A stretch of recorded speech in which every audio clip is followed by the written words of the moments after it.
उत्तराखंड के पिथौरागढ़ में भयानक लैंडस्लाइड हुआ है। मुनस्यारी के पास पहाड़ दरका है। लैंडस्लाइड से ग्रामीणों को भारी नुकसान पहुंचा है। सैकड़ों बकरियों के फंसे होने की आशंका भी बताई जा रही है। ये देखिए तस्वीरें आ चुकी हैं और मुनस्यारी के पास ये पहाड़ पूरा दरकता हुआ दिख रहा है। इस बड़ा हिस्सा पहाड़ का आप देख रहे हैं दरक रहा है। लैंडस्लाइड हुआ है, भयानक लैंडस्लाइड है और ये सीधा जो रोड है उसकी आवाजाही पर इसे देखा जा सकता है। प्रभावित हुई आवाजाही पिथौरागढ़ में, उत्तराखंड के पिथौरागढ़ में जबरदस्त लैंडस्लाइड हुआ है। पहाड़ का एक बड़ा हिस्सा इस तरह भरभरा कर ये पहाड़ गिरता हुआ नजर आ रहा है और बाकी जो वहाँ पर लोग मौजूद हैं वो तस्वीरें ज़रूर कैद कर रहे हैं, लेकिन ये भयानक तस्वीरें कैद हुई हैं। उत्तराखंड के पिथौरागढ़ में लैंडस्लाइड हुआ है। मुनस्यारी के पास ग्रामीणों को भारी नुकसान हुआ है, जो जानकारी मिल रही है लैंडस्लाइड की वजह से। और ये देखिए दो तस्वीरें आपको दिखा रहे हैं आपकी टीवी स्क्रीन पर, भारी लैंडस्लाइड की तस्वीरें और ग्रामीणों को नुकसान की भी बात सामने आ रही है। पहाड़ का ये जो मलबा है वो दरकता हुआ सड़क पर गिर गया।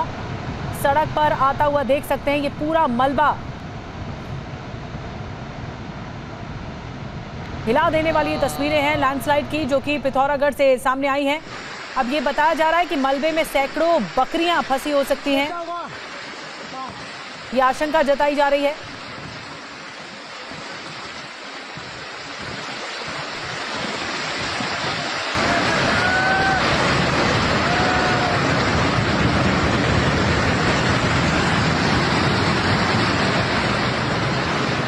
तो आसपास के जो लोग मौजूद हैं वो चीख पुकार करते हुए दिख रहे हैं। इस लैंडस्लाइड के बाद चिल्लाने की आवाज तक आ रही है। लोग सहम गए हैं, दहशत में हैं। एक बड़ा लैंडस्लाइड हुआ है, पहाड़ का बड़ा हिस्सा इस तरह दरकता हुआ दिख रहे हैं आप। लैंडस्लाइड की तस्वीरें आपको दिखा रहे हैं जो कि पिथौरागढ़ से सामने आई हैं। भारी बारिश के बाद पहाड़ों का ये हिस्सा लगातार कमजोर हुआ और उसके बाद लैंडस्लाइड की ये तस्वीरें सामने आई। हर तरफ मलबा ही मलबा देखा जा सकता है। जब लैंडस्लाइड हो गया, इस तरह मलबा आ गया नीचे, तब धुएं का एक गुबार भी देखने को मिल रहा है। लोग तस्वीरें ज़रूर कैद कर रहे हैं, लेकिन गांव वाले दहशत में हैं। जो आसपास के गांव हैं सटे हुए, कई बकरियां जो हैं बताई जा रहा है कि मलबे में फंसी हुई हैं। बहरहाल खबरों में आगे बढ़ते हैं। लखनऊ में शिक्षक अभ्यर्थियों का प्रदर्शन हो रहा है, जबरदस्त प्रदर्शन हो रहा है। लखनऊ में आशीष पटेल के घर का घेराव किया गया है शिक्षकों की तरफ से। कल डिप्टी सीएम केशव प्रसाद मौर्य के घर के बाहर भी हंगामा किया था और आज आशीष पटेल के घर के बाहर घेराव किया गया। ये तस्वीरें आप देख रहे हैं, हाथों में तख्तियां लोगों के हैं, शिक्षकों के हैं और शिक्षक भर्ती मामले में जो कार्रवाई को लेकर एक मांग की जा रही है। बड़ी संख्या में लोग जुटे हैं, प्रदर्शन कर रहे हैं।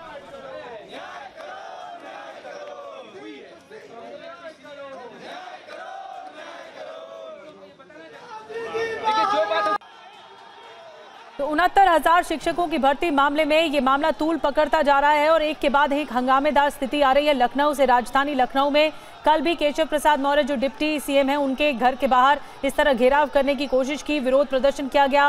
पुलिस ने फिर सभी को खदेड़ा, हटाने की कोशिश की और काबू में करने की कोशिश की। आज भी शांतिपूर्ण प्रदर्शन हम देख रहे हैं। महिलाएं बड़ी तादाद में, महिला शिक्षक जो हैं, अभ्यर्थी जो हैं वो बड़ी तादाद में इस वक्त देखी जा सकती है। लेकिन आज आशीष पटेल के घर के बाहर ये शांतिपूर्ण प्रदर्शन हो रहा है। हमारे साथ इस वक्त पंकज झा, हमारे रोविंग एडिटर, जुड़ चुके हैं।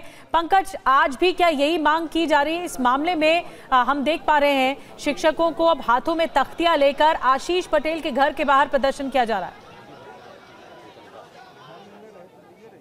जी हाँ, बिल्कुल, हम आशीष पटेल के घर के सामने हैं और ये 69,000 जो टीचर भर्ती में जो रिजर्व कैटेगरी के लोग हैं ये लगातार यहाँ अपना विरोध प्रदर्शन जता रहे हैं। कल आपको याद होगा कि डिप्टी सीएम केशव प्रसाद मौर्य के घर पर इसी तरीके से ये लोग आए थे और आज आशीष पटेल अपना दल के कोटे से मंत्री हैं और इनकी पत्नी जो अपना दल की अध्यक्ष है, मोदी सरकार में मंत्री हैं, अनुप्रिया पटेल, उन्होंने भी चिट्ठी लिखी थी केशव प्रसाद मौर्य की तरह ही योगी आदित्यनाथ को और इस मुद्दे को उठाया था।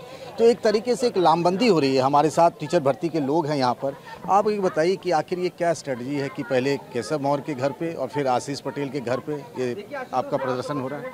देखिए, हमारी मजबूरी है। ये जो 69,000 शिक्षकों की भर्ती में आरक्षण का घोटाला हुआ, इसको हम लोग 4 साल से सरकार को समझाने की कोशिश करते रहे। 29 अप्रैल 2021 को जब राष्ट्रीय पिछड़ा वर्ग आयोग ने कहा कि आरक्षण में विसंगति हुई है, रिपोर्ट उत्तर प्रदेश सरकार को सौंपी और उन्होंने संस्तुति की कि जो दोषी अधिकारी हैं उन पर दंडात्मक कार्रवाई होनी चाहिए। एक चीज के टोकना चाह रहा था कि क्यों सिर्फ केशव प्रसाद मौर्य और आशीष पटेल के ही घर पे, क्यों दूसरे मंत्रियों के या नेताओं के घर पे क्यों नहीं? ये सरकार के महत्वपूर्ण हिस्सा है। चाहे केशव प्रसाद मौर्य जी सूबे के डिप्टी सीएम है और अनुप्रिया जी एक प्रमुख घटक दल है जो एनडीए गठबंधन है। जिनके पास पावर है हम उन्हीं के पास जाएंगे। जो कमजोर लोग हैं, ओम प्रकाश राजभर सिर्फ हमारे लिए इतना बोल सकते हैं कि ये बच्चे लात खाने लायक हैं। बाकी हम लोग भी जानते हैं एनडीए में उनकी कितनी कुव्वत है, कितनी उनकी सुनी जाएगी। तो हमें जिन पे ऊपर भरोसा है, जिनको जानते हैं कि ये कुछ करवा सकते हैं, वहाँ जा रहे हैं। वो डिप्टी सीएम है सूबे के, अगर उनके अंदर इतनी हैसियत नहीं है कि अपने समाज के बच्चों के लिए कुछ कर सकें तो उनको कुर्सी छोड़ देना चाहिए। इसलिए उनके दरबार में गए हैं। अनुप्रिया जी लगातार पहले दिन से अनुप्रिया जी हमारी बात उठा रही हैं। यहाँ से लेकर दिल्ली तक कई बार हम लोगों ने देखा, उन्होंने सोशल मीडिया पर अपडेट किया कि गृह मंत्री से उन्होंने मुलाकात की, प्रधानमंत्री जी से मुलाकात की। तो जो हमारे लोग सक्षम हैं, जिनसे यहाँ जो आप लोग आए हैं आशीष पटेल के घर पे, तो क्या बातचीत हुई है, क्या संदेश कुछ मिला है क्या? नहीं, अभी हम लोग यहाँ सुबह से ही आके बैठे हैं। 10 बजे से हम लोग यहाँ पे इकट्ठा हैं। बताया जा रहा है कि 1:30 बजे के करीब आएंगे। हम तो ये इंतजार कर रहे हैं कि दिन की बात छोड़िए, अगर 1:30 बजे रात में भी आएंगे तो हम लोग यहाँ पे बैठेंगे। कल आपने देखा, आपने खबर भी किया कि कैसे हमारे लोगों को लाठियों से पीटा गया, कैसे हम लोगों को किनारे पे ले जाके कैमरे के पीछे पुलिस वालों ने मारा और बसों में ठूस के इको गार्डन भर के छोड़ दिया गया। तो ये आपको मैं दिखाना चाहूँगा पीछे कि लगातार ये धरना प्रदर्शन इलाहाबाद हाईकोर्ट की लखनऊ बेंच के 2 जजों के फैसले के बाद, जिसमें 2 महीने में नई मेरिट लिस्ट जारी करने को कहा गया था। पूरा अगस्त का महीना बीत गया है। 4 डिमांड है और उन्हीं डिमांड को लेकर ये 69,000 टीचर भर्ती के लोग जो आवाज़ दो हम एक हैं कि नारे के साथ उनका प्रदर्शन लगातार जारी है। और यूपी की राजनीति में ये प्रदर्शन जो है बहुत मायने रखता है। बिल्कुल, आप तस्वीरें दिखा रहे हैं पंकज, जिस तरह आशीष पटेल के घर के बाहर प्रदर्शन हो रहा है। आप आज भी प्रदर्शन हो रहा है, कल भी इसी तरह की नारेबाजी की गई कि योगी जी न्याय करो, केशव चाचा न्याय करो। हम इस पूरे मामले पर जो 69,000 शिक्षकों की भर्ती का मामला है, ये काफ़ी तूल पकड़ चुका है और ऐसे में अब आस लगाई जा रही है कि इसमें इंसाफ इन शिक्षकों को मिलेगा। बहुत बहुत धन्यवाद पंकज बताने के लिए, पूरी खबर और तस्वीरें दिखाने के लिए। आगे बढ़ते हैं, आपको बता दें ब्रुनई दौरे पर रवाना हो चुके हैं प्रधानमंत्री नरेंद्र मोदी। प्रधानमंत्री मोदी शाम 5 बजे ब्रुनई पहुंचेंगे। आज ब्रुनई के साथ साथ रक्षा सहयोग पर जो बातचीत होगी, जो चर्चा होगी, द्विपक्षीय संबंध को मजबूत करने की कोशिश होगी। ब्रुनई की अली सैफुद्दीन मस्जिद में भी प्रधानमंत्री मोदी जाएंगे। ब्रुनई से सिंगापुर दौरे पर भी प्रधानमंत्री मोदी जाएंगे।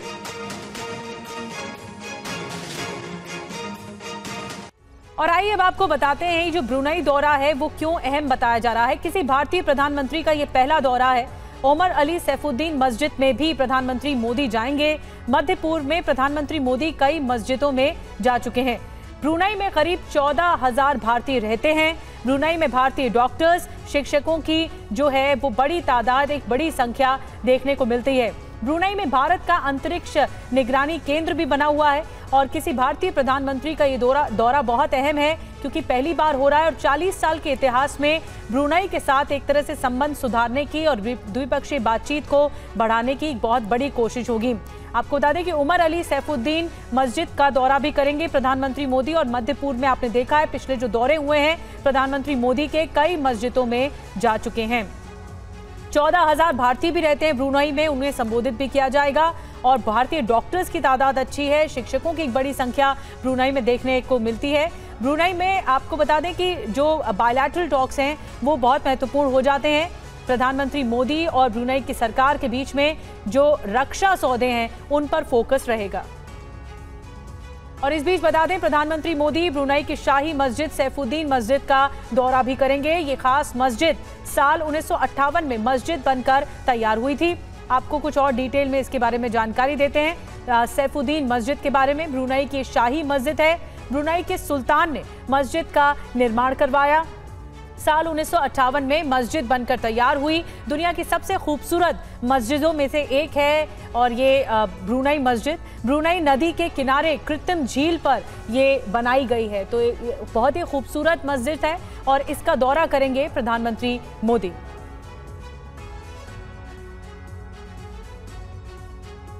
और इससे पहले भी प्रधानमंत्री मोदी विदेशों में कई मस्जिदों का दौरा कर चुके हैं। अब आपको आपकी टीवी स्क्रीन पर हम 4 तस्वीरें दिखाने जा रहे हैं जून 2023 से शुरू करते हैं। जून 2023 में प्रधानमंत्री मोदी मिस्र की अल हकीम मस्जिद में गए थे। फिर 2018 की भी तस्वीर आपको दिखा रहे हैं। इंडोनेशिया की मस्जिद का प्रधानमंत्री मोदी की ओर से दौरा किया गया था।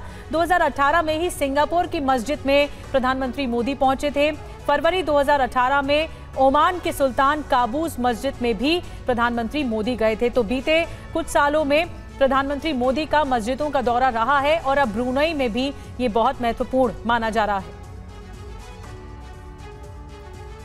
चलिए खबरों का सिलसिला आगे बढ़ाते हैं। बात पश्चिम बंगाल की करते हैं, जहां पर रेप के खिलाफ विधानसभा में नया बिल पेश किया गया है। TV9 के पास इस बिल की एक्सक्लूसिव कॉपी है। बिल का नाम अपराजिता विमेन एंड चाइल्ड बिल होगा। इसमें रेप केस में चार्जशीट के 36 दिनों में मौत का प्रावधान है, सख्त एक्शन लिए जाने का प्रावधान है। साथ ही एसिड अटैक केसेस में उम्र कैद की सजा भी होगी।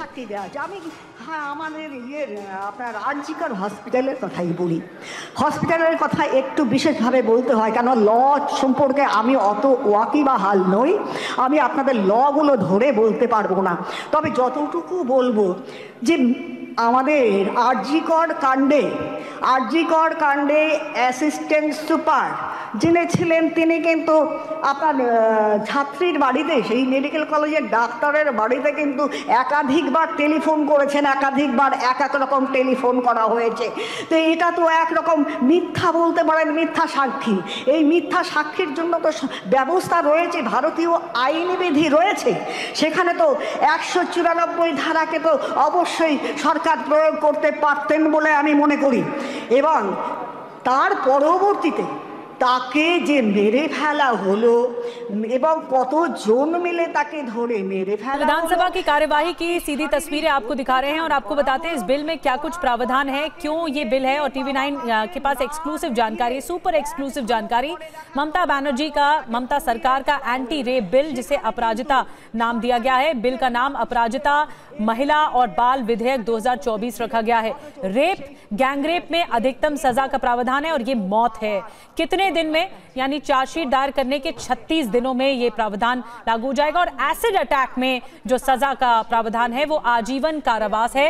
हर जिले में स्पेशल फोर्स तैनात की जाएगी। अपराजिता टास्क फोर्स नाम से ये स्पेशल फोर्स होगी।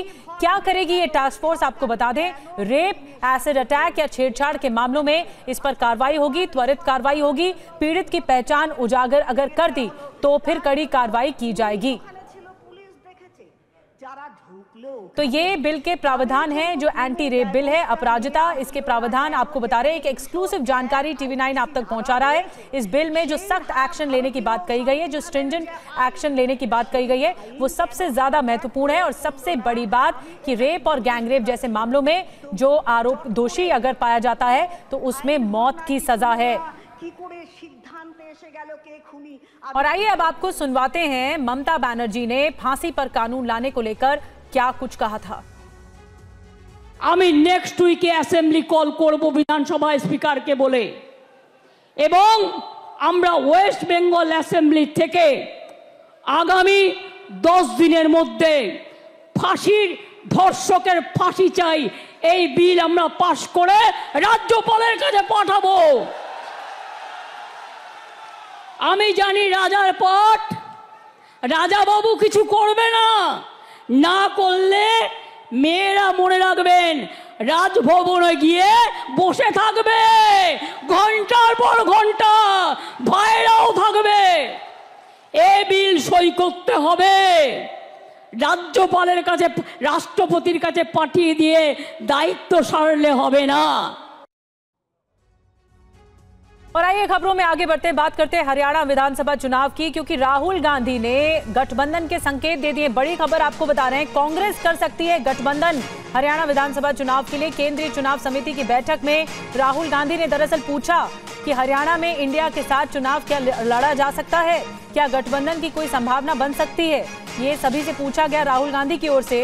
उसके बाद भूपेंद्र सिंह हुड्डा ने ये कहा कि आम आदमी पार्टी ज्यादा सीटें मांग रही है।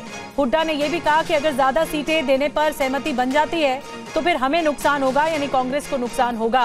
तो ये बड़ी बात निकल कर आ रही है। संकेत तो मिले हैं, लेकिन क्या ये संकेत मोहर में तब्दील हो पाएंगे या मोहर लग पाएगी, ये बड़ा सवाल है। और आइए आपको सुनाते हैं हरियाणा में गठबंधन को लेकर राहुल गांधी और भूपेंद्र सिंह हुड्डा के बीच में क्या बातचीत हुई है, आपको बातचीत का क्रक्स बताते हैं, क्या कुछ बातचीत हुई है। ग्राफिक्स के जरिए आपको बता रहे हैं कि दोनों के बीच क्या बातचीत हुई। राहुल गांधी ने दरअसल सीसी की बैठक में पूछा कि हरियाणा में इंडिया के साथ चुनाव लड़ सकते हैं। भूपेंद्र सिंह हुड्डा ने फिर जवाब दिया, आम आदमी पार्टी ज्यादा सीटें मांग रही है, यानी आम आदमी पार्टी के साथ लड़ा तो जा सकता है लेकिन ज्यादा सीटें मांग रही, ये कहा गया हुड्डा की तरफ से। राहुल गांधी ने फिर पूछा कि क्या गठबंधन की कोई संभावना बन सकती है। फिर भूपेंद्र सिंह हुड्डा ने ये जवाब दिया, आम आदमी पार्टी को ज्यादा सीट देने पर नुकसान होगा, कांग्रेस को नुकसान होगा। राहुल ने फिर पूछा कि इंडिया गठबंधन के वोट न बटे, ये कोशिश हो। फिर भूपेंद्र सिंह हुड्डा की तरफ से कहा गया जवाब में कि उनकी ख्वाहिश बड़ी है, इसीलिए गठबंधन मुश्किल है। तो अब ख्वाहिश कितनी बड़ी है, ये बड़ी बात है कि आम आदमी पार्टी ने ऐसी क्या मांग रख दी है, क्या ये गठबंधन होगा। इस बीच आपको बता दें कि 2019 में किस पार्टी को कितने वोट मिले थे, ये देखिए हम आपको वोट परसेंटेज बता रहे हैं। बीजेपी को 36.49% वोट मिले, कांग्रेस को 28.08% मिले, जेजेपी को 14.84% मिले और बीएसपी को 4.21% मिले। इसके अलावा इनेलो जो INLD पार्टी है उसे 2.44% मिले, बाकी के खाते में 4.77 गए। तो ऐसे में सबसे बड़ी पार्टी बीजेपी है, यानी वोट परसेंटेज के लिहाज से ऐसे में देखा जाना चाहिए कि कांग्रेस ये काट करने के लिए, बीजेपी की काट ढूंढने के लिए क्या आम आदमी पार्टी के साथ हाथ मिलाती है। अब हरियाणा चुनाव 2019 की बात आपको बता दें कि आम आदमी पार्टी का जो है वो प्रदर्शन कैसा था और डर क्या है। 46 सीटों पर अपने उम्मीदवार उतारे, 2019 में पहली बार चुनाव लड़ा, 46 सीटों पर उम्मीदवार उतारे, एक भी सीट पर जीत हासिल नहीं हुई आम आदमी पार्टी को। उम्मीदवारों को नोटा से कम वोट मिले हैं। चुनाव में पार्टी को 0.48% वोट मिले हैं। और इस बीच आपको बता दें एक और बड़ी खबर है, हिमाचल प्रदेश में आर्थिक संकट गहरा गया। एक बड़ी खबर हिमाचल प्रदेश से, कर्मचारियों की सैलरी अब तक नहीं मिल पाई है। जी हां, कर्मचारियों की सैलरी नहीं मिली है, पेंशन का भी बोझ सरकार पर बढ़ रहा है। केंद्र से अनुदान मिलने के बाद सैलरी संभव है, 5 सितंबर के बाद अब ये सैलरी आ सकती है। तो एक जबरदस्त क्राइसिस के दौर से गुजर रहा है इस वक्त हिमाचल प्रदेश।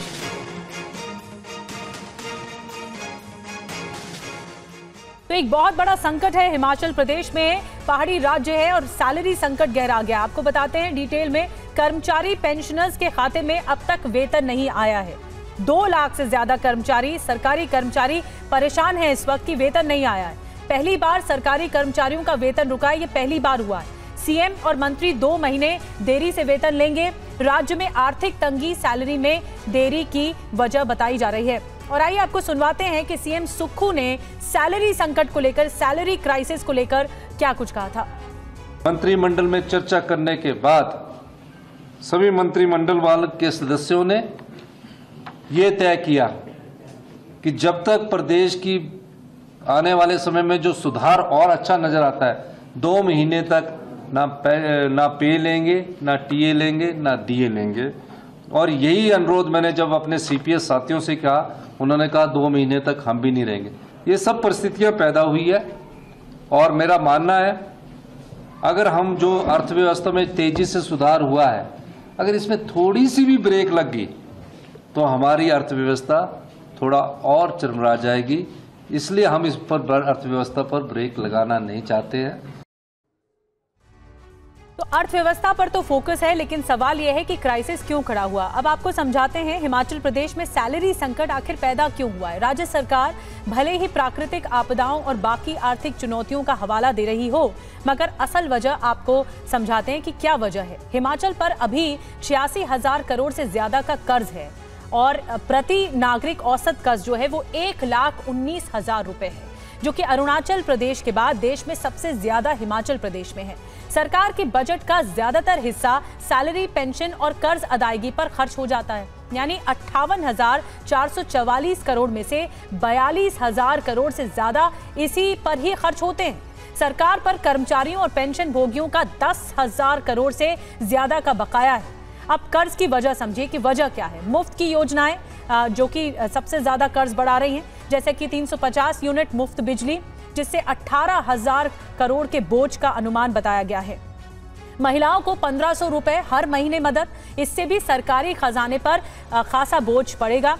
ओवरड्राफ्ट लिमिट में भी कमी, रेवेन्यू डेफिसिट ग्रांट भी कम हो रहा है और कम हो गई है, यानी सरकार से मिलने वाली जो मदद है, लोन की लिमिट भी सरकार अधिकतर इस्तेमाल कर चुकी है।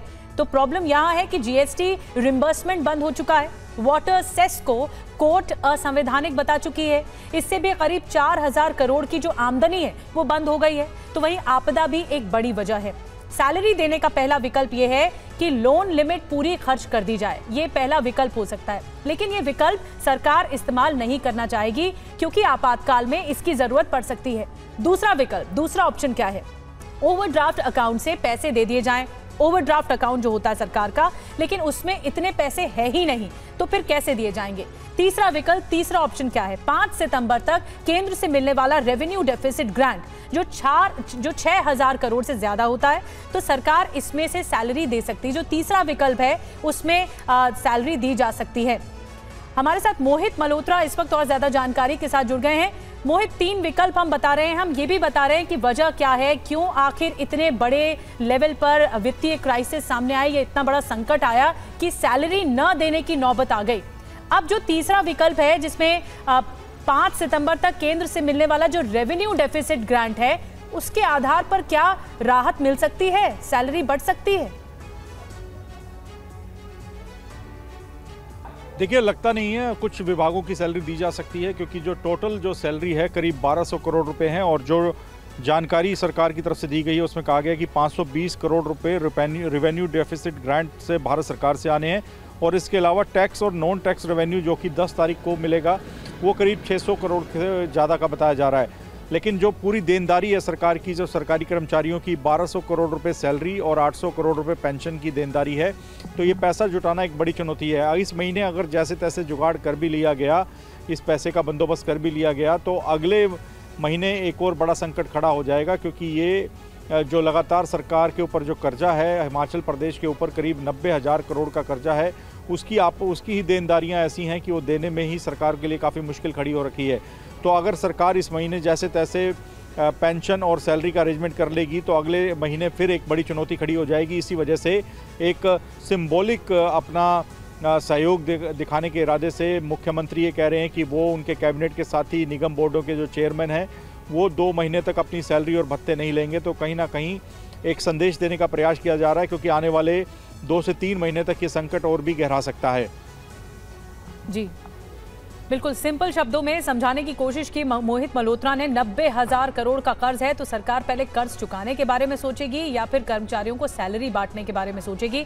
एक बहुत बड़ा वित्तीय संकट है इस वक्त हिमाचल प्रदेश में। शुक्रिया आपका मोहित जानकारी देने के लिए। आगे बढ़ते हैं, उत्तर प्रदेश से खबर है, कर्मचारियों का संपत्ति विवरण देने का मामला ये बताया जा रहा है। संपत्ति का ब्यौरा देने की तारीख 1 महीने बढ़ा दी गई है। आपको बता दें, यूपी सरकार ने जो डेडलाइन है वो अब सितंबर के अंत तक बढ़ा दी गई है। पूरा सितंबर अब मिल पाएगा। पहले 31 अगस्त तक चल अचल संपत्ति का ब्यौरा देना था, लेकिन अब 1 महीना पूरा मिला है, जिसमें आपको 30 सितंबर तक ये देना होगा। ब्यौरा नहीं देने वाले कर्मचारियों का वेतन रोका गया था। 2,44,000 कर्मचारियों ने ब्यौरा नहीं दिया था, तो अब थोड़ी राहत मिल गई है, डेडलाइन बढ़ा दी गई है। और यूपी में संपत्ति का ब्यौरा नहीं तो सैलरी नहीं, ये सीधा सा संकेत है। कुल सरकारी कर्मचारी 8,46,000 है। संपत्ति का ब्यौरा जो दिया गया है वो 6,20,000 तक दिया गया है। संपत्ति का ब्यौरा जो नहीं दिया गया है वो 2,44,000 संपत्ति का ब्यौरा नहीं दिया गया है। तो ऐसे में अब ये भी संकट है कि यूपी में संपत्ति का ब्यौरा नहीं तो सैलरी नहीं मिलेगी। बहरहाल आगे बढ़ते हैं, मुरादाबाद से खबर है। मुरादाबाद की मस्जिद में 2 गुटों में झड़प हो गई है। जो जानकारी मिल रही है, नमाज पढ़ने आए 2 गुटों में जमकर मारपीट हो गई। 2 गुटों में जमकर लात घूसे तक चल गए। 30 अगस्त की बताई जा रही है ये घटना। तो मुरादाबाद से एक घटना सामने आई है। मस्जिद में 2 गुटों में झड़प हो गई। 2 गुट आपस में भिड़ गए, मारपीट तक की, लात घूसों तक की नौबत आ गई। 30 अगस्त की ये घटना बताई जा रही है मुरादाबाद की, जो एक मस्जिद में 2 गुटों में झड़प का मामला सामने आया है। क्या वजह बताई जा रही है ये अभी कुछ साफ नहीं है, लेकिन नमाज पढ़ने आए 2 गुटों में मारपीट हुई है और 30 अगस्त की ये घटना बताई जा रही है। और अब आपको यूपी के मेरठ से आ रही एक खबर दिखाते हैं। मेरठ में जेई की बेटी का अपहरण, 6 साल की बच्ची की लाइव किडनैपिंग कैद हो गई है कैमरे में। पूर्व ड्राइवर पर किडनैपिंग का आरोप है।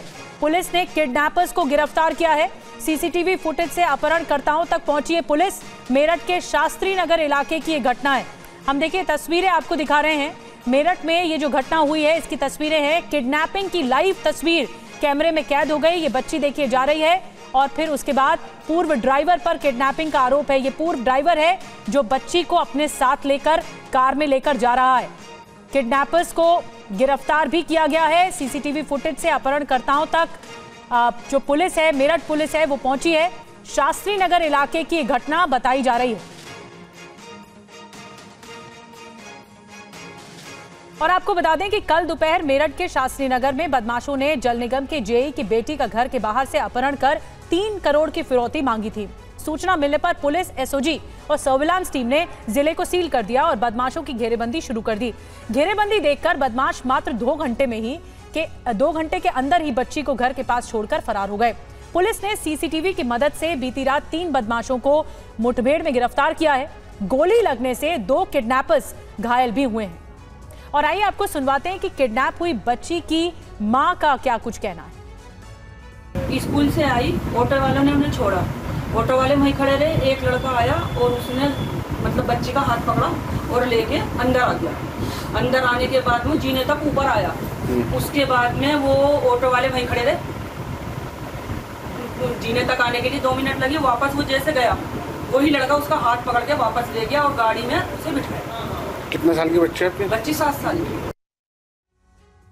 तो मेरठ से ये अपहरण का सनसनीखेज मामला और इस पूरे मामले पर मेरठ के एसपी सिटी का क्या कुछ कहना है, आपको सुनवाते हैं। सूचना मिलते ही पुलिस द्वारा नौचंदी ग्राउंड की घेराबंदी की गई। अपने आप को घिरता देख इन लोगों ने पुलिस पे फायरिंग कर भागने का प्रयास किया है, जिसकी जवाबी कार्रवाई में इसमें 2 व्यक्ति घायल हुए हैं। इनका नाम राजू और आकाश है तथा कॉम्बिंग के बाद इसमें और एक और बदमाश जिसका नाम अजय गिरफ्तार किया गया है। इसमें जो अभी शुरुआती पूछताछ है उसमें पता चला है कि जो ये आकाश था, इसको ये 6 महीने पहले 50,000 रुपये की चोरी के आरोप में इसे ड्राइविंग से हटा दिया गया था। आकाश और राजू दोनों ही दोस्त हैं। इन लोगों ने अपनी इस घटना से क्षुब्ध होकर जिसकी वजह से इनको हटाया गया था, ये पूरी घटना रची थी, प्लानिंग की थी।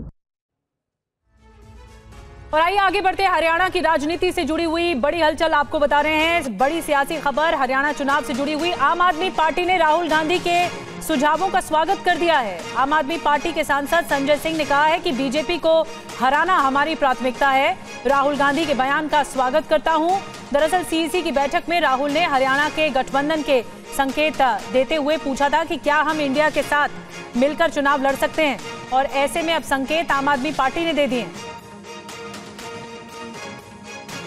देखिए, उनके इस कथन का मैं स्वागत करता हूं और निश्चित रूप से भारतीय जनता पार्टी को हराना हम सबकी प्राथमिकता है। उनकी नफरत की राजनीति, उनकी जन विरोधी और किसान विरोधी राजनीति, नौजवानों के खिलाफ उनकी राजनीति को, महंगाई के खिलाफ जो हम लोगों का मोर्चा है, निश्चित रूप से उनको हराना हमारी प्राथमिकता है। लेकिन इसके बारे में आधिकारिक रूप से जो हमारे प्रभारी हैं हरियाणा के संदीप पाठक जी और सुशील गुप्ता जी, वो लोग इसके बारे में अंतिम फैसला बातचीत करके और इसकी सूचना केजरीवाल साहब को देंगे और उस हिसाब से निर्णय लिया जाएगा। जी आपको बता दें कि भारी बारिश ने देश के कई राज्यों के हालात चिंताजनक इस वक्त बने हुए हैं। भारी बारिश की वजह से ज्यादातर हिस्से इस वक्त बाढ़ बारिश का कहर देख रहे हैं।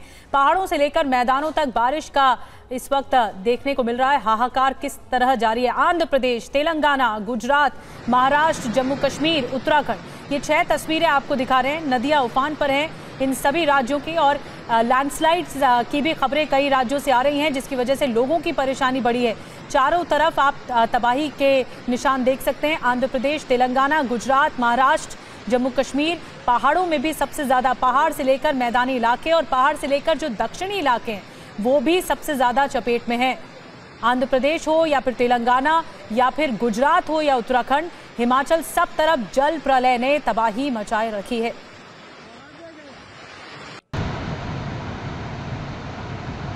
और आइए तस्वीरें आपको सबसे पहले आंध्र प्रदेश से दिखाते हैं। आंध्र प्रदेश में विजयवाड़ा में बाढ़ से हालात बिगड़ते जा रहे हैं। यहाँ कई इलाके पानी से लबालब हैं। कई जगह तो ऐसी हैं जहां लोग अपने घरों में फंसे हुए हैं और बाहर निकलने के लिए मशक्कत कर रहे हैं। ये तस्वीर देखिए जो ड्रोन के सहारे तस्वीर ली गई है और पूरा जो एरिया आप देख रहे हैं वो पूरा डूबा हुआ नजर आ रहा है। जलभराव की वजह से लोगों को बहुत दिक्कतें हो रही हैं। ये सड़क का इलाका है, बीचों बीच सड़क पर इस तरह नदी बहती हुई दिख रही है, बोट्स चल रही हैं, नावें चल रही हैं और लोगों को इवैक्यूएट कराया जा रहा है। जो सेंसिटिव जोन्स हैं जहां पर पानी भर गया है वहां से लोगों को बाहर निकाला जा रहा है, सुरक्षित स्थानों पर पहुंचाया जा रहा है। ड्रोन के सहारे ये जो तस्वीरें सामने आई हैं इससे समझ में आ रहा है कि पूरा इलाका डूब चुका है। जो एसडीआरएफ की टीमें हैं, एनडीआरएफ की टीमें हैं, वो बचाव कार्य में लगी हुई हैं। और अब आपको आंध्र प्रदेश के विजयवाड़ा की तस्वीरें दिखा रहे हैं। बाढ़ से लाखों लोग प्रभावित हुए, हजारों की संख्या में लोगों को सुरक्षित जगहों पर पहुंचाया गया है। सरकार प्रभावित लोगों तक मदद पहुंचाने में जुटी है। तस्वीरों में आप देख पा रहे हैं कैसे राहत सामग्री पहुंचाई जा रही है और लोगों तक भी मदद पहुंचाई जा रही है। लोगों को एयरलिफ्ट किया जा रहा है। ड्रोन की मदद से पहले तो लोगों तक मदद पहुंचाई जा रही है, खाने पीने की सामग्री पहुंचाई जा रही है, लेकिन लोगों को एयरलिफ्ट भी किया जा रहा है जो बाढ़ प्रभावित इलाके हैं। ये तस्वीर बता रही है, देखिए सामान को किस तरह ड्रोन एयरलिफ्ट करके एक जगह से दूसरे जगह पर पहुंचाया जा रहा है। और विजयवाड़ा से एक और तस्वीर आपको दिखाते हैं। एनडीआरएफ की टीम केंद्रीय बल के साथ साथ मिलकर बाढ़ प्रभावित इलाकों में मदद पहुंचाने में जुटी है। प्रभावित इलाकों में भोजन, पेयजल और अन्य जरूरी चीजों की मदद पहुंचाई जा रही है। ये तस्वीरें देखिए, हेलीकॉप्टर की मदद ली गई है। इसके जरिए जो सामान है, जरूरी सामान है, खाने पीने का सामान है, वो पहुंचाया जा रहा है।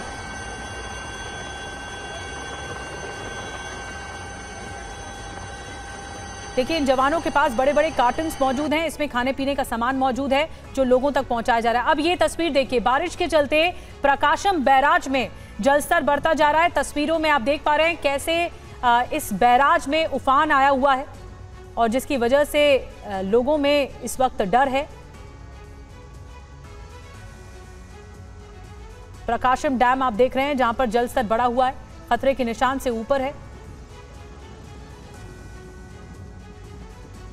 आज की ये तस्वीरें दिखा रहे हैं विजयवाड़ा से, आंध्र प्रदेश के विजयवाड़ा से तस्वीरें दिखा रहे हैं। इस बीच आपको बता दें आंध्र प्रदेश में कई इलाके बाढ़ से जूझ रहे हैं। मुख्यमंत्री चंद्रबाबू नायडू एक्शन मोड में इस वक्त दिखाई दे रहे हैं। सीएम नायडू खुद जाकर लोगों से मिले और उनकी दिक्कतों को समझा। आप देख पा रहे हैं सीएम चंद्रबाबू नायडू का बुलडोजर से बाढ़ प्रभावित इलाके का ये वीडियो सामने आया है जिसमें वो बाढ़ प्रभावित इलाकों का दौरा कर रहे हैं। बुलडोजर पर खड़े होकर पूरी जगह का मुआयना किया जा रहा है, जायजा लिया जा रहा है। इस बीच तेलंगाना से भी तस्वीरें आई हैं, भयानक तस्वीरें आ रही हैं। यहाँ पर भी लगातार बारिश हो रही है जिसकी वजह से बाढ़ जैसे हालात हैं। आपको तस्वीरें दिखा रहे हैं तेलंगाना से। ये तस्वीर देखिए कैसे लोगों के लिए एक तरह से दूसरी जगह जाना बहुत मुश्किल हो गया है, नाव का सहारा लेना पड़ रहा है। ये तस्वीरें भी ड्रोन से सामने आई हैं जो दिख रही हैं कि पूरा इलाका जलमग्न है। नाव के जरिए लोग सफ़र कर रहे हैं, एक जगह से दूसरी जगह पर पहुँच रहे हैं। जगह जगह गाड़ियां फंस गई हैं, आधी डूबी हुई नजर आ रही हैं। ये गाड़ियां पानी में गाड़ियां फंस गई हैं। कई गाड़ियों को पानी के तेज बहाव में बहकर ये गाड़ियां यहां तक पहुंच गई हैं। ये देखिए ट्रक का हाल देखिए क्या हो गया। कई ट्रक सड़क पर फंस गए हैं इस तरह। घरों के आगे नदी उफान पर है, लोग रेस्क्यू का इंतजार कर रहे हैं, लोगों तक मदद पहुंचे। ये पूरा रिहायशी इलाका है, इन तक पानी पहुंचाया जा रहा है। घर, मंदिर, मूर्तियां सब पानी में डूबे डूबे दिखाई दे रहे हैं। विजयवाड़ा में अब तक 16 लोगों की मौत हो चुकी है और राज्य सरकार ने बाढ़ बारिश की वजह से 5,000 करोड़ रुपए के नुकसान का अनुमान लगाया है। दक्षिण भारत में ये जबरदस्त बाढ़ बारिश की वजह से दहशत में हैं लोग। और अब गुजरात का रुख करते हैं। गुजरात के महिसागर में कडाना बांध में पानी छोड़ने के बाद की ये तस्वीर आप देख रहे हैं। इस तस्वीर को आप देखिए कैसे पानी हिचकोले खा रहा है।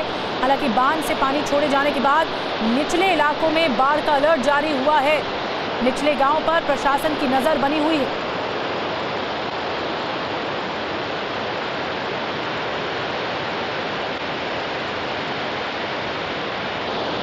महिसागर से तस्वीरें सामने आई हैं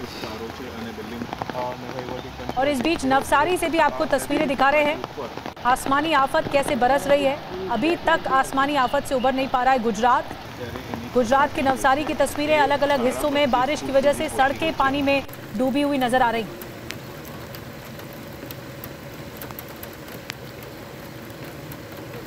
और गुजरात के भरूच में भी लगातार बारिश हो रही है। भरूच से तस्वीरें आपको दिखा रहे हैं। तेज बारिश का आलम यह है कि सड़क के साथ साथ पानी घरों में एंट्री ले चुका है।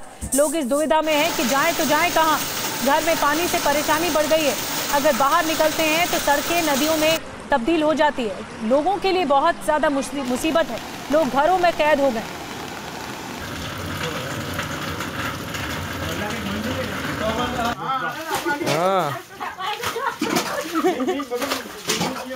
और गुजरात के बाद अब आगे बढ़ते हैं, बात करते हैं पहाड़ों की। जम्मू कश्मीर के रामबन में बादल फटने से तबाही मची है। तस्वीरें आपको जम्मू कश्मीर की दिखा रहे हैं। अचानक बादल फटने से बनिहाल इलाके में बाढ़ आ गई है। अचानक आए सैलाब में कई रास्ते बह गए, कई घरों को भी नुकसान पहुंचा है। बताया जा रहा है कि सैलाब का बहाव इतना तेज था कि उसकी चपेट में आने से एक बुलडोजर, उसका ऑपरेटर भी बह गया।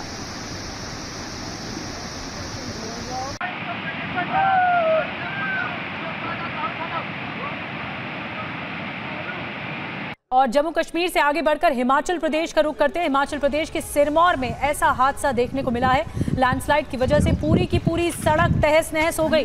तस्वीरों में आप देख पा रहे हैं सड़क का नामो निशान मिट चुका है। हादसे के बाद करीब 100 गांवों का जिला मुख्यालय से संपर्क टूट गया है। तस्वीरें वाकई डरा देने वाली हैं। जबरदस्त लैंडस्लाइड हुआ है इस इलाके में और पूरी सड़क ही क्षतिग्रस्त हो गई है। पूरी सड़क खराब हो गई।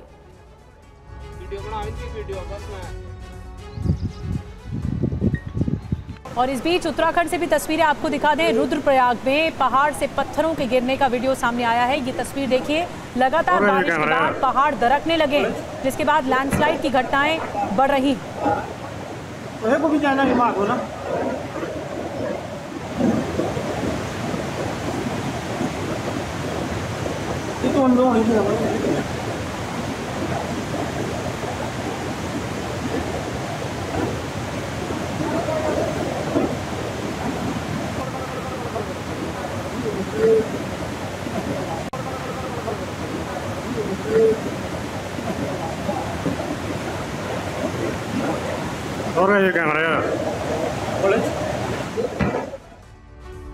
और आइए खबरों का सिलसिला अब आगे बढ़ाते हैं। बात करते हैं गैंग्स ऑफ भेड़िया की, क्योंकि भेड़ियों का आतंक उत्तर प्रदेश के कई जिलों में बढ़ता जा रहा है।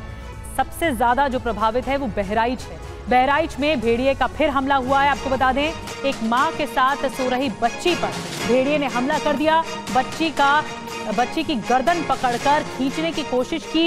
ये देखिए निशान भी है। बच्ची के चिल्लाने, परिजनों के शोर मचाने पर ये भेड़िया भाग गया। बीजेपी विधायक ने बच्ची को अस्पताल भिजवाया है, लेकिन ये आतंक बढ़ता जा रहा है भेड़ियों का, और इस वजह से लोगों को बहुत दिक्कतें हो रही, खास करके बच्चों के लिए बहुत बड़ी समस्या है। एक बार फिर से हमला किया है भेड़िए ने।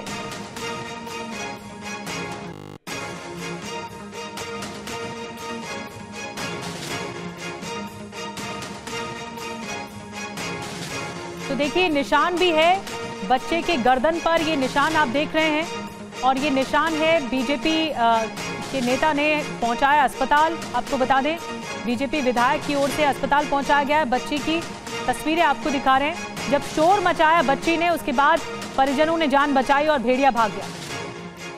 बच्ची इतनी लेहत रहे, चाहे भी नहीं रहती, ऐसी हम रहे, ऐसी बाप रहे, ऐसी बच्ची रहे हमरे थी। तो जैसे चिल्लाए तैसे हम ऐसे चपटाए रहे, दादा दौड़ लो तब मच्छरदानी लगाया रहा। तो पता नहीं चला कैसे वो आ गया? घर में दरवाजा नहीं है कुछ ऐसे आवाज का चिल्लानी, जैसे पकड़ी तैसे चिल्लानी, सास समझी तैसे हम सब लोग उठा गया, तब वो भाग गया। अच्छा। हाँ, तो बैठ रहा रही। तो आप लोगों ने यहाँ गांव वालों ने दौड़ाया उसको? आए गांव वाले, जब जान पाए तब सब आए हैं गांव वाले। भाग गया तब? हाँ, जब भाग गया तब आए हैं सब। रात में हल्ला इन्होंने किया तो ये पता चला कि भेड़िया बच्ची को उठा के ले जा रहा है। तो हल्ला हुआ तो हम लोग भी आए तो छुड़वाए उसको, और रात में फिर प्रशासन आया और वन विभाग का, और सब ने खेदा लगाया गया, इधर को भाग गया वो। आप लोगों ने दौड़ाया भेड़िए? हाँ, दौड़ाया। किधर भाग गया? इधर पूरब की साइड भाग गया, खेतों में, गन्नों में। तो 2 भेड़िए और बताए जा रहे हैं जिनकी वजह से लगातार हमले सामने आ रहे हैं और अब तक ये शिकंजे में फंस नहीं पाए, इन्हें पकड़ा नहीं जा सका है। सबसे बड़ा सवाल है कब शिकंजे में आएंगे, क्योंकि हमले बढ़ते जा रहे हैं। 3 तस्वीरें देखिए, एक तरफ तो हम पूरा जो सिस्टम लगा हुआ है भेड़िए की लोकेशन को ट्रेस करने के लिए और इनकी कॉम्बिंग जारी है। जो टीमों की, वन विभाग की टीमें हैं वो जंगलों में कॉम्बिंग कर रही हैं लगातार इन्हें पकड़ने के लिए। दूसरी तस्वीर, हमले बढ़ते जा रहे हैं। एक और बच्ची पर हमला किया, जब परिवार वालों ने शोर मचाया तब भेड़िया भाग गया और ऐसे में ये जो निशान है वो साफ तौर पर दिख रहा है कि दहशत कितनी होगी लोगों में। और तीसरी तस्वीर, पहरा लगातार गांव वाले दे रहे हैं, पुलिस के साथ पहरा दे रहे हैं और रात भर जागकर पहरा दिया जा रहा है। और यूपी के बहराइच में भेड़ियों का आतंक जारी है, लगातार हमले हो रहे हैं। 10 लोगों की जान जा चुकी है, 10 लोगों की मौत हो चुकी है, 50 से ज्यादा लोग घायल हो चुके हैं। 50 दिनों से ऑपरेशन चल रहा है लेकिन 2 भेड़िए अब भी कब्जे नहीं आ पाए। 50 गांव में दहशत है, 80,000 लोग पूरी तरह से प्रभावित हुए हैं। ऐसा ये लग रहा है कि आदमखोर के आपातकाल में इन भेड़ियों से सिस्टम हार गया है, क्योंकि सिस्टम में समझ में नहीं आ रहा है कि भेड़िए कैसे कब्जे में आएंगे और हमले लगातार बढ़ते जा रहे हैं। एक और हमला किया गया। अब बहराइच में भेड़िए का आतंक इतना है कि 3 दिनों से लगातार हमले हो रहे हैं, एक के बाद एक लगातार हमले हुए हैं। बीती रात 5 साल की बच्ची को घायल कर दिया भेड़िए ने। आपको बता दें 50 दिन से ये ऑपरेशन किया जा रहा है। अब तक 4 पकड़े गए, 4 भेड़िए कब्जे में हैं। 2 भेड़ियों की तलाश की जा रही है। अब तक 9 बच्चे समेत 10 लोगों की मौत हो चुकी है। करीब 50 लोग घायल हुए हैं। गांव की घेरेबंदी की गई है, लेकिन जिस तरह से डीएम कह रहे थे कि लोकेशन बार बार भेड़िया बदल रहा है, तो ऐसे में चुनौती है कि पकड़ा कैसे जाए। ड्रोन कैमरे से नजर रखी जा रही है, इंफ्रारेड ड्रोन भी लगाए गए हैं भेड़ियों को पकड़ने के लिए ताकि ट्रेस किया जा सके। 50 गांव में इस वक्त खौफ पसरा हुआ है भेड़ियों का। कई पिंजरे लगाए गए हैं, कई जगहों पर पिंजरे लगाए गए हैं और पकड़ने के लिए 25 टीमें लगाई गई। एक साथ कई टीमें काम कर रही हैं, लेकिन उसके बाद भी भेड़िए पकड़े नहीं जा पा रहे हैं। और इस बीच आपको बता दें कि यूपी के वन मंत्री अरुण कुमार का बेतुका बयान भी सामने आ जाता है। जानवरों के हमले में इस साल कम मौतें हुई हैं, ये अरुण कुमार का कहना है, यूपी के मंत्री का। पिछले साल ज्यादा मौतें हुई थी, तुलना पिछले साल से की जा रही है, लेकिन ये बहुत अजीबोगरीब बयान है जो सामने आया। पिछले साल के मुकाबले स्थिति बेहतर है। पिछले साल डेथ ज़्यादा हुई, इस बार वो नहीं है, उतनी नहीं है, लेकिन हमें इसको रोकना है, इंतजार नहीं करना है। पिछली बार की तरह जैसे यहाँ कई डेथ हुई, अब की बार हमें आगे नहीं होने देना है। वैसे दुनिया के कई देशों में इस वक्त जंगली जानवरों को बचाने के लिए कई मिशन एक साथ चलाए जा रहे हैं, लेकिन अफ्रीकी देश नामीबिया में इतना बड़ा सूखा पड़ा है कि सरकार सैकड़ों जानवरों को मारने के लिए मजबूर है। अनाज की भारी कमी के चलते नामीबिया में जंगली जानवरों का शिकार किया जाएगा और लोगों का पेट भरा जाएगा। 25 लाख लोगों की जिंदगी बचाने का मिशन और 700 से अधिक जानवरों को मारने का अभियान। जी हां, इंसान की बस्तियों के वीरान हो जाने का ऐसा खतरा है कि जंगल में जानवरों को ढूंढ ढूंढ कर मारने का फैसला लेना होगा। एक एक जानवर अब कई इंसानों की जिंदगी बचाने के लिए कुर्बान किए जाएंगे। वजह है नामीबिया में सबसे बड़ा सूखा। देश का 84% खाद्य भंडार खत्म हो गया है। 12 लाख लोग खाद्य संकट से जूझ रहे हैं। अनाज खत्म होने के बाद नामीबिया के लोग अब जानवरों को मारकर अपनी भूख मिटाने वाले हैं। नामीबिया ने अपने सैकड़ों जंगली जानवरों को मारने का प्लान तैयार किया है, जिसमें हाथी और दरियाई घोड़े भी शामिल हैं। इस योजना में 723 जानवरों को मारने का प्लान तैयार किया गया है, जिनमें 30 दरियाई घोड़े, 60 भैंसे, 50 हिरण, 300 जेब्रा, 83 हाथी समेत अन्य जानवर मारे जाएंगे। रिपोर्ट के मुताबिक 150 से ज्यादा जंगली जानवरों को पहले ही मारा जा चुका है, जिससे करीब 63 टन मांस की सप्लाई की गई है। सरकार को डर है कि सूखे की वजह से जंगली जानवर भोजन और पानी की तलाश में जंगल से पलायन करने को मजबूर होंगे और गांवों में जानवरों के हमले होंगे। सूखे और पानी की कमी से कई जानवरों की मौत भी हो सकती है। यही वजह है कि नामीबिया की सरकार ने जानवरों को मारकर लोगों का पेट भरने का फैसला लिया है। नामीबिया में जंगली जानवरों की संख्या काफी है, जिसमें दुनिया की सबसे बड़ी हाथियों की आबादी भी शामिल है, जिनकी संख्या करीब 24,000 है। नामीबिया में सूखे की वजह से 5 साल से कम उम्र के बच्चों में गंभीर कुपोषण की समस्या बढ़ गई है। संयुक्त राष्ट्र कार्यालय के मुताबिक कुछ इलाकों में बच्चों की मौतें भी हुई हैं। नामीबिया दुनिया की सबसे बड़ी वाइल्ड लाइफ आबादी वाले देशों में से एक है। इसलिए सरकार को भरोसा है कि इस अभियान से कोई भी प्रजाति विलुप्त नहीं होगी। Bureau report, TV9 Bharatvarsh.